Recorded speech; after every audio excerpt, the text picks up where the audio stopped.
Ça y est, OnePlus a officialisé et lancé ses derniers smartphones, les OnePlus 8 et OnePlus 8 Pro, sauf qu'on attend toujours un troisième modèle, et je parle pas seulement du OnePlus 8T. Salut à toutes et à tous, c'est Geoffroy de Frandroid, et aujourd'hui on va faire le point sur le OnePlus Z. Vous êtes prêts? C'est parti.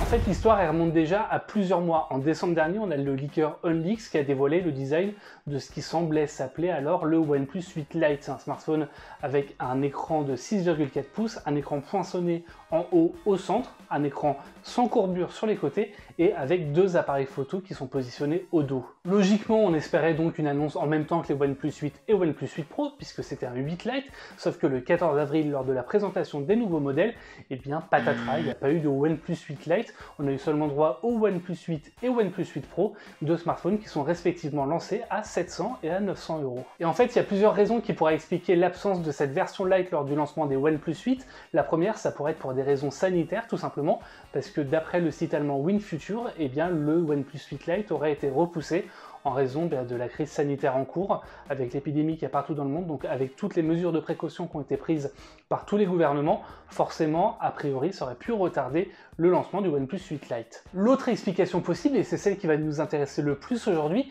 eh bien c'est tout simplement que le OnePlus 8 Lite ne s'appellerait pas OnePlus 8 Lite, il s'appellerait OnePlus Z, donc du coup ce serait une gamme à part des OnePlus 8 et OnePlus 8 Pro, et ça expliquerait pas mal de choses. En fait, si vous connaissez par cœur l'historique de OnePlus, qui est un historique qui est certes assez récent malgré tout, eh bien vous vous rappelez peut-être d'un smartphone qui a été lancé en 2015, c'était le troisième smartphone de OnePlus, après le OnePlus One et le OnePlus 2, et ce troisième smartphone, il s'appelait pas OnePlus 3, il s'appelait OnePlus X. Histoire de vous donner une idée, eh bien le OnePlus 2, lui, il avait été lancé à 340 €, tandis que le OnePlus X, lui, il était lancé à 270 €. À ce prix-là, on est certes très loin eh bien, du haut de gamme qu'on a maintenant sur la gamme OnePlus, avec du 700 € sur le OnePlus 8, et surtout, eh bien, on était quasiment sur du milieu, voire de l'entrée de gamme à 270 €, ça s'en rapproche vraiment. Et malgré ce positionnement tarifaire, eh bien, le OnePlus X, il était quand même relativement intéressant au niveau des performances, pour l'époque en tout cas, puisqu'il avait un écran de 5 pouces, un écran OLED de 5 pouces en Full HD, il avait également 3 Go de RAM, il avait 16 Go de stockage, mais qui était quand même extensible, il avait un appareil photo de 13 mégapixels, finalement c'était vraiment sur les performances où OnePlus avait fait un petit sacrifice, puisqu'ils avaient intégré le Snapdragon 801, qui était sorti un an plus tôt en 2014, mais qui était quand même un très bon processeur. Pour OnePlus, le modèle X, c'était un smartphone qui devait vraiment proposer un excellent rapport qualité-prix, c'était ça son principal atout. Le problème, c'est qu'on peut pas vraiment dire que c'est un smartphone qui ait marqué les esprits, et ça s'explique très simplement parce que OnePlus avait déjà deux smartphones haut de gamme, des flagship killers à prix cassé avec les OnePlus One et OnePlus 2, et on pouvait un peu se demander quel était l'intérêt, quelle était la valeur ajoutée, certes d'économiser 70 € d'un côté, mais d'avoir des performances un peu plus datées de l'autre. Mais c'est vraiment maintenant que cette stratégie de smartphone à prix cassé prendrait vraiment tout son sens, parce que en 2020, 5 ans plus tard, eh bien on a un OnePlus 8 qui a été lancé à 700 € et un OnePlus 8 Pro qui lui a été lancé à 900 €, et à ce niveau de prix là on n'est plus du tout dans du flagship killer, on est dans du flagship tout court. Et c'est justement pour séduire les nostalgiques d'excellents rapports qualité-prix que OnePlus pourrait lancer le OnePlus Z.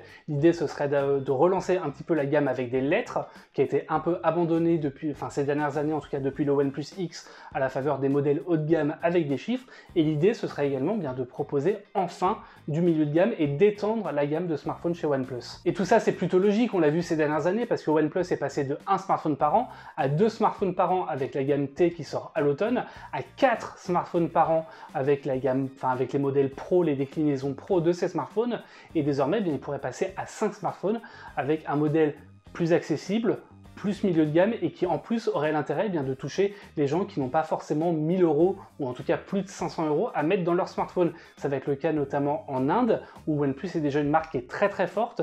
Simplement c'est une marque qui est très forte sur le segment premium, où ils sont même devant Apple, Xiaomi, Huawei, Samsung, Oppo, Vivo, tous les autres. Ils sont devant, ils sont en tête sur le premium en Inde.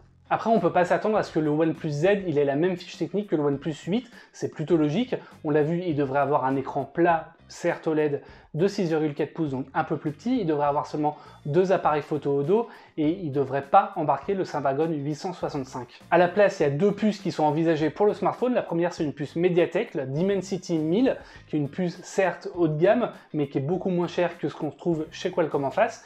Et l'autre alternative, eh bien, ce serait le Snapdragon 765, qui est un modèle de Qualcomm encore une fois, sauf qu'il est moins cher et il reste quant à lui compatible 5G. Pour le reste de la fiche technique, c'est pas complètement honteux non plus. On devrait avoir un écran de 6,4 pouces mais avec un taux de rafraîchissement de 90 Hz. On devrait avoir 8 Go de RAM, 128 ou 256 Go de stockage selon les modèles. Bref, a priori ça va. En fait, la principale question qui reste en suspens, et c'est celle dont on attend vraiment la réponse, c'est celle du prix, parce qu'on n'imagine pas le smartphone être lancé à 800 € évidemment, on n'imagine pas non plus le smartphone être lancé à moins de 300 € comme c'était le cas sur le OnePlus X, ou alors ce serait une très bonne surprise. Logiquement, on devrait avoir un prix qui soit compris quelque part entre 350 et 600 €, mais ça reste une fourchette très très large. La réponse, on devrait l'avoir au mois de juillet lorsque OnePlus annoncera officiellement son OnePlus Z. Merci à toutes et à tous d'avoir suivi cette vidéo. N'hésitez pas à vous abonner à la chaîne YouTube si ce n'est pas encore le cas. On fait souvent plein d'éditos, d'actualités, de news, de rumeurs et évidemment des tests de smartphones. N'hésitez pas à laisser un commentaire pour nous donner votre avis sur le OnePlus Z si vous en avez un. N'hésitez pas à liker cette vidéo si elle vous a plu. Et moi je vous fais des bisous et je vous dis à bientôt sur Frandroid.